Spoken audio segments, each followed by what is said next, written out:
Bienvenue sur le podcast d'Equizen Conseil, l'âme des chevaux, le podcast pour connaître le cheval et mieux le comprendre. Bonjour, on se retrouve comme chaque semaine pour parler éthologie équine, comportement du cheval, éducation, relations et bien sûr bien-être du cheval. Je vous propose une série de 2 épisodes sur la vie des chevaux sauvages, ou plutôt des chevaux féraux. Les chevaux féraux, ce sont des chevaux domestiques qui sont retournés vivre à l'état naturel et aujourd'hui, qu'il s'agisse des Mustangs, des Brumbies, des chevaux du Namib et même des Przewalski, tous sont des chevaux féraux car leurs ancêtres ont été domestiqués à une époque plus ou moins lointaine. Alors la vie de ces chevaux est-elle paradisiaque ? Dans l'imaginaire collectif, on se figure un cheval sauvage, libre, qui galope dans de grands espaces, qui vit entouré de ses congénères, loin des problèmes vécus par les chevaux domestiques. Mais la réalité, elle est souvent bien différente. Les populations sont parfois importantes. Elles subissent les aléas climatiques et la concurrence territoriale avec les activités humaines qui impactent les ressources disponibles. La gestion, car l'humain intervient sur ces populations de chevaux, la gestion donc de ces chevaux vivant en liberté suscite également des controverses et leur impact sur l'environnement et la biodiversité n'est pas négligeable. Alors cependant, les aspects qui sont liés au bien-être de ces chevaux y font rarement partie de l'équation dans les décisions liées à leur gestion. Il existe d'ailleurs très peu d'études sur le sujet, alors que la connaissance de l'état de bien-être de ces chevaux peut apporter des informations pertinentes pour les débats éthiques, juridiques, politiques sur la façon dont nous interagissons avec eux. Néanmoins, l'évaluation du bien-être des chevaux à l'état naturel, ça pose un certain nombre de problèmes. Des difficultés d'approche, des difficultés pour réaliser des mesures. Si des protocoles existent pour évaluer le bien-être des chevaux domestiques, ils ne sont pas directement transposables à l'étude des chevaux féraux.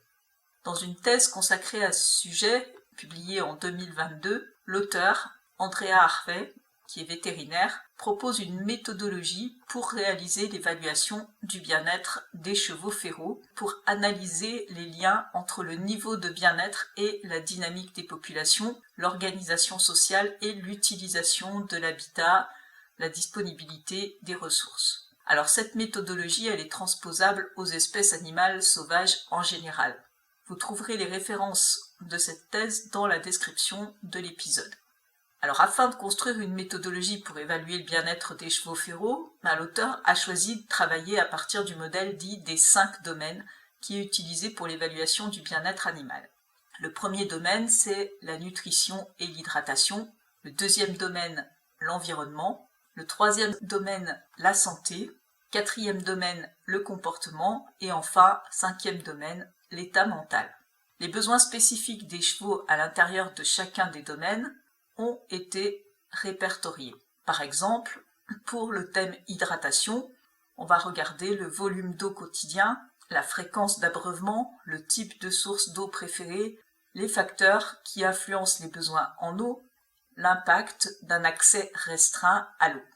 À partir de ces besoins, une liste complète d'indicateurs potentiels, mesurables, observables a été établie.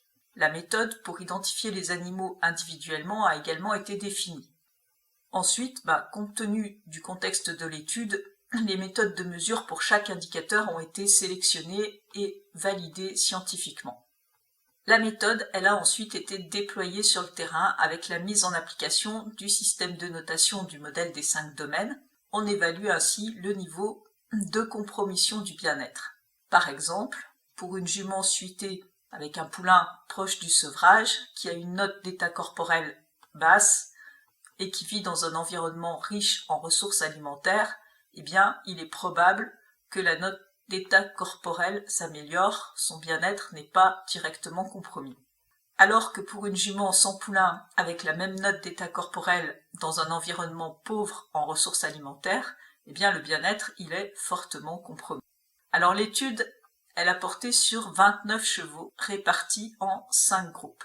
Leur identification individuelle, elle a été définie par les éléments suivants: le sexe, le groupe d'âge, la robe, les marques blanches sur la face et les marques blanches sur les membres. Les observations, elles ont été réalisées directement sur le terrain à l'aide de jumelles et également par caméra, donc des photos, des vidéos, tout ça sur une période de 15 mois.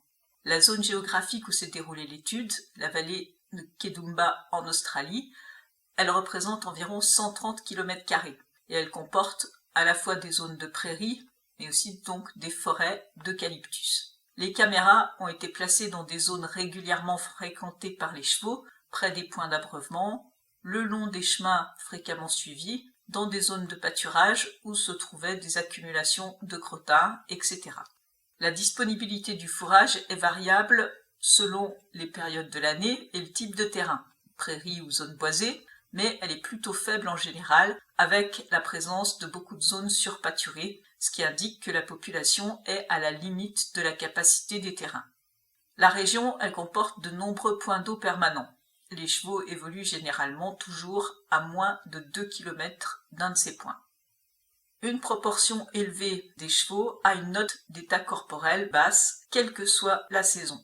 L'état corporel des chevaux s'est dégradé tout au long de la période d'observation. C'est à la sortie de l'hiver et au printemps qu'on observe le plus d'indicateurs de mal-être, faiblesse, apathie, surtout pour les individus qui vivent dans les zones boisées. Les chevaux consacrent le plus de temps à brouter pendant la période estivale. Les indicateurs de mal-être sont fortement corrélés avec la diminution de la note d'état corporel. La cotation des risques pour le bien-être varie selon les saisons. Les risques les plus importants, ils ont été relevés pour le domaine 1, la nutrition, le domaine 3, la santé. Ces risques ont augmenté tout au long de la période d'observation, ainsi que pour le domaine 4, les interactions sociales, et le domaine 5, les états mentaux. En termes d'organisation sociale, les groupes qui vivent dans les zones boisées sont de plus petite taille, avec moins de naissances et plus de mortalité. Ils occupent des zones géographiques plus vastes et ils ont moins d'interactions sociales. L'organisation, elle est aussi influencée par les saisons, avec une dispersion des groupes en hiver et au printemps, accompagnée d'une augmentation de la taille de la zone occupée et une diminution des interactions. 10 chevaux sur les 29 observés sont morts pendant les 15 mois d'observation, ainsi qu'un poulain né pendant cette période. Le taux de reproduction également est très bas. Cette étude, elle montre que les conditions de vie à l'état naturel sont parfois loin d'être idylliques. Le bien-être de ces chevaux, il est fortement dépendant de la disponibilité des ressources.